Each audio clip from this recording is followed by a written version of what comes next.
Aziz talabalar, sanoat iqtisodiyoti fanidan keyingi 4-mavzumuz sanoatda zamonaviy boshqaruv tizimi deb nomlanadi. Rejalarni keltirganmiz. Sanoatda boshqaruv tizimi nima uchun kerak? Biz bilamizki, boshqaruv bu ijtimoiy mehnat jarayonlarida ishlab chiqarish rivojlantirishning obyektiv qonunlar asosida yo'naltirilgan tarzda ta'sir o'tkazish tizimi. Har bir ishchining, butun bir jamoaning ularni mehnatining va bir vaqtni o'zida nazorat qilish holatlari, ularga ishlab chiqarish borasida qilgan mehnatlariga motivatsiya berish va ularni tartibga solish jarayonlari boshqaruv usullarida namoyon bo'ladi. Bizga ma'lumki, boshqaruv ta'riflariga iqtisodchi olimlar tomonidan berilgan ta'riflar bor. Ya'ni Andre Fiyol tomonidan boshqaruv bu korxonani ixtiyoridagi barcha risklarni mukammal foyda olgan holda uni maqsad sari yetaklaydigan faoliyatdir deb aytadi. Taylor esa boshqaruvning aniq qonun va qoidalarga tayangan huquqiy ilmdir deb nom beradi. Darhaqiqat, boshqaruv qarorlarini to'g'ri qabul qilish orqali korxona iqtisodiy samaradorlikka erishish mumkin. Boshqaruv qarorlarida har bitta oqsoqlanish holati boshqaruvni beyosh samaradorlikka o'z ta'sirini ko'rsatishi mumkin. Boshqarishga tizimli yondashish holatlarida biz birinchi navbatda maqsadni belgilab olamiz. Uni aniq bir baholash usullarini ko'ramiz va qo'yilgan maqsadni yechishga qaratilgan samaradorlikka erishish elementlarini ko'ramiz. Boshqaruv turlari turli xil holatlarda keltirilgan. Bular slaydimizda keltirib o'tilgan. Boshqaruvning obyekti va subyekti mavjud. Boshqaruv munosabatlarida korxonalarni biz beyoshda boshqarishda uni tamoyillariga asoslanamiz. Boshqaruv tamoyillari deganda biz beyoshda rahbarlik qilishning ularning qonun qoidalari bor. Mana shu qonun qoidalariga to'liq amal qilgan holda ularning iqtisodiy qonunlar orqali harakatlantirish boshqaruv usullari bilan ularni bog'liq bo'lgan voqelik holatlarini muntazam bir shaklda aks ettirish orqali to'g'ri yo'naltirishimiz bu bizni boshqaruv tamoyillariga asoslanish deb aytiladi.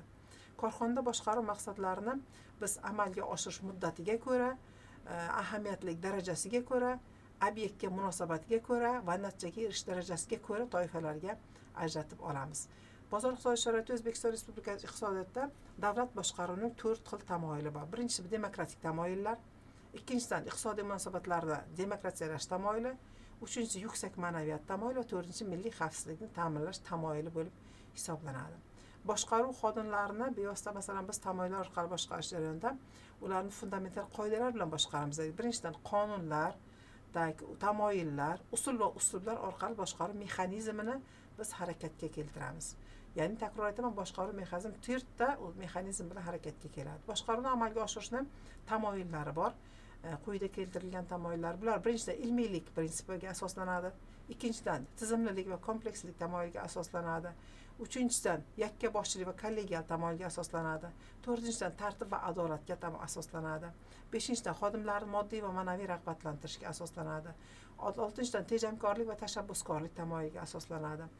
Tashabbuskorlik va korporativ tamoyilga asoslanadi va vakolat va majburiyat tamoyillariga asoslanadi. Boshqaruv rahbarlari, boshqaruv xodimlari albatta yuqorida sanab o'tgan 8 ta tamoyilimiz bo'yicha harakatga kelishi kerak. Chunki agarda tartib, adolat saqlanmaydigan bo'lsa korxonada yoki yakka boshqaruvchilik holati bo'ladigan bo'lsa, boshqaruv usullarida xatoliklar yo'l beradi. Chunki biz demokratik, ya'ni ijtimoiy davlatmiz.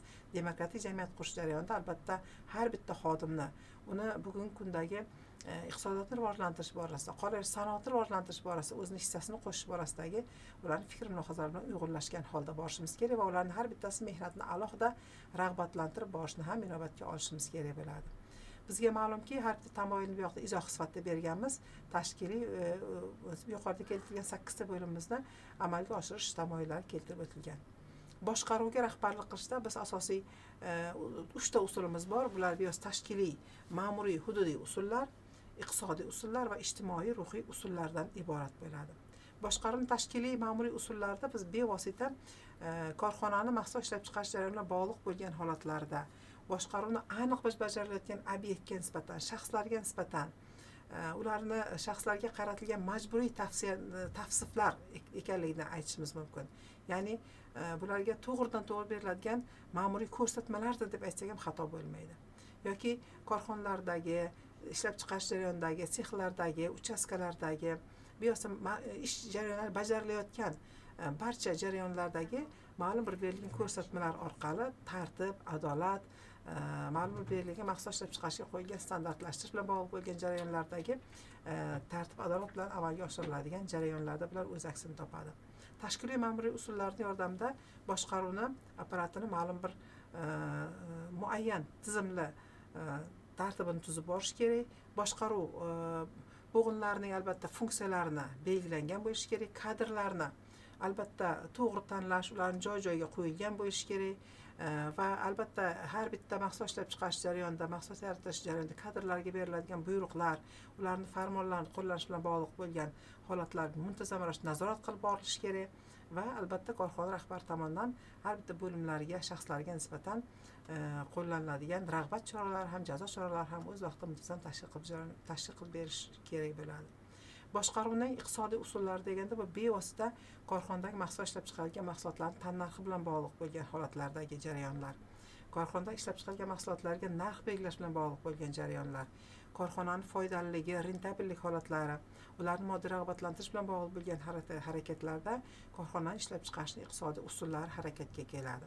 Ya'ni biz bevosita bu yerda mahsulot ishlab chiqarish jarayonida ma'lum ishlab chiqarayotgan mahsulotlarimiz bo'yicha, ularda yaratilayotgan faoliyatlarimiz bo'yicha erkinlik va mustaqillik berish holatlarimiz yoki bo'lmasam barcha yaratayotgan mahsulotlarimizda ularni mavjud mamlakatda yaratilgan soliq imtiyozlarini berib borishimiz, moddiy rag'batlantirishni berib borish holatlarimiz yoki korxonalar bilan tuziladigan shartnomalarni bajarish jarayonida intizomiyni mustahkamlash, albatta bu yerda mas'uliyatning rolini oshirish bilan bog'liq bo'lgan va pul kredit tizimidan, moliya tizimi bilan bog'liq bo'lgan munosabatlarni takomillashtirish va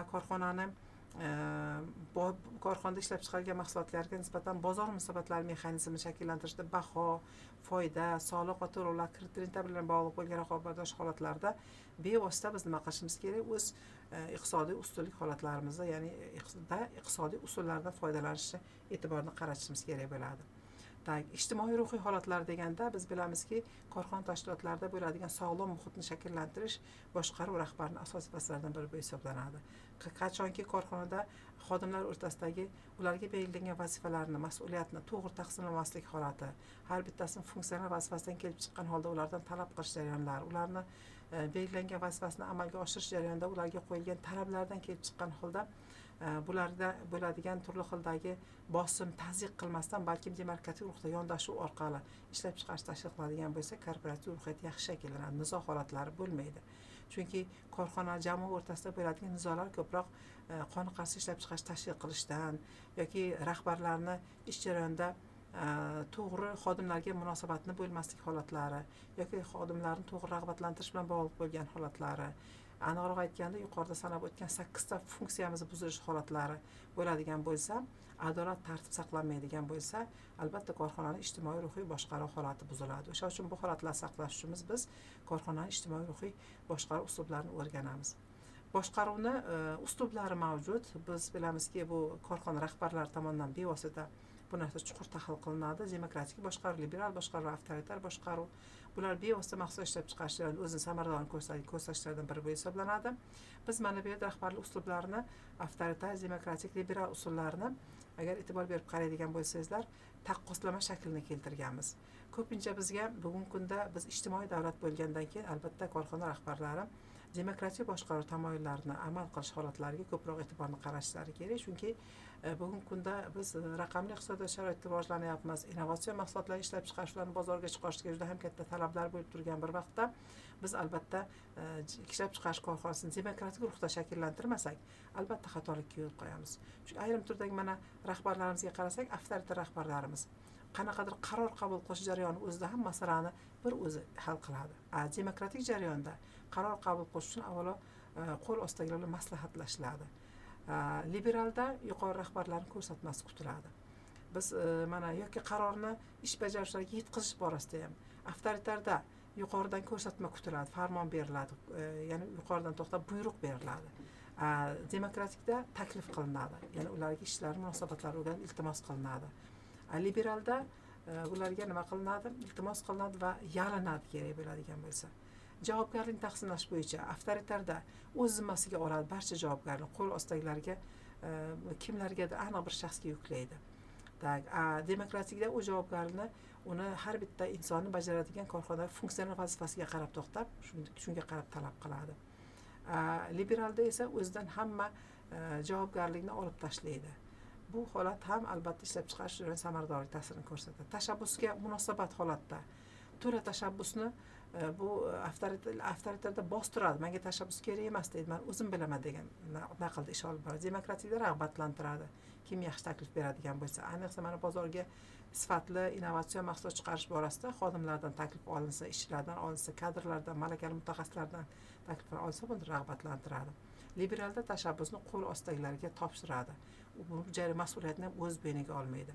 Kadrlar tanlashga munosabatda bu juda ham korxonaning asosiy yuragi bo'lib hisoblanadi. Kadrlar tanlash, ularni joy-joyiga qo'yish, u korxonani o'rganishda uni asosiy vazifasi sifatida biz ko'rib o'tdik yuqorida.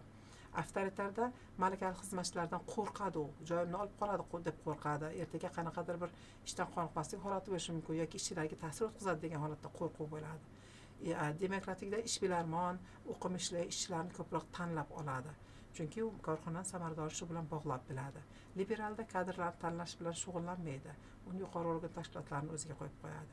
Mana 3 ta holatni biz siz bilan ko'rib chiqdik. 3 ta holat tahliliga agar qaraydigan bo'lsak, bu yerda mana 10 ta quyida tahlillar keltirilgan. Bular hammasida liberal, avtoritar va demokratik usuldagi joylashgan usuldagi rahbarlik usullarini ko'rdik va biz ko'proq demokratik usul bilan rivojlanish bugungi kunning asosiy talablarini mahsulot ishlab chiqarishga tashkil qiladi deb aytsak xato qilmaymiz. Boshqaruvning amaldagi 7 ta vazifasi bor: rejalashtirish, istiqbolni belgilash, tartibga solish, tashkillashtirish, nazorat qilish, hisobga olish va tahlil qilish usullari bor.